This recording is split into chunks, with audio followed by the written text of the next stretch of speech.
Bueno, en este problema me indica que debo configurar a la interrupción externa 0 del PIC 18F4550. Este PIC posee 3 interrupciones y la interrupción externa 0, el IN 0, está conectado al pin RB0.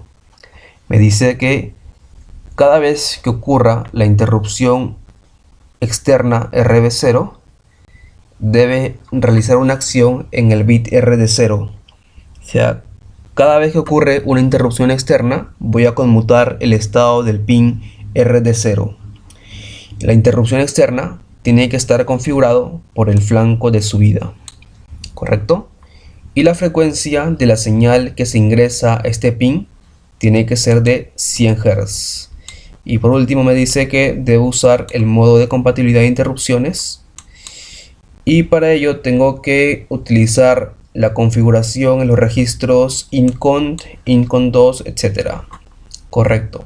Entonces, lo que hacemos es en el Proteus colocarle una señal de 100 Hz al pin RB0, que es la interrupción externa, y a la salida le conectamos un osciloscopio para ver cómo es que hace el cambio cada vez que ocurre una interrupción externa. Entonces, acá ya tengo conectado a mi Proteus con la simulación, y el código en el MPLABX sería el siguiente. Aquí está, miren.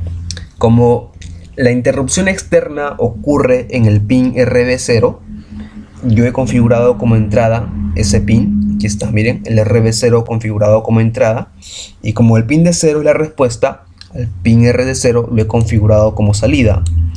Y para poder configurar la interrupción externa tenemos que entrar a estos registros. Estos registros están en el datasheet. Abrimos el datasheet y miren, para poder habilitar la interrupción externa tenemos que utilizar el bit número 4 del registro incont, el incont int OIE.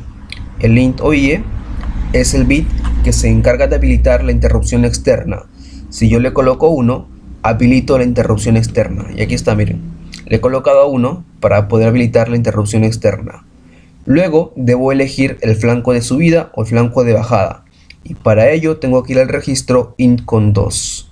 Voy al registro incont2 y aquí en el bit número 6, en el int edg0, si yo le coloco 1, lo configuro como interrupción por flanco de subida. Y si le coloco 0, lo configuro como interrupción por flanco de bajada. Entonces le he colocado 1 para poder configurarlo como flanco de subida. Y luego tengo que regresar al registro incont para poder habilitar la interrupción global. Le he colocado 1 para poder habilitar la interrupción global. Listo. Una vez que ya está configurado la interrupción externa, tengo que ir a la función de interrupción. En la función de interrupción, aquí está, miren, void interrupt int 0-isr. Debo detectar el bit int 0if del registro incont bits. Ese bit es el que me detecta cuando ocurre una interrupción externa. Cuando ocurre una interrupción externa, este bit cambia a 1 y me dice que debes limpiarlo por software, ¿correcto?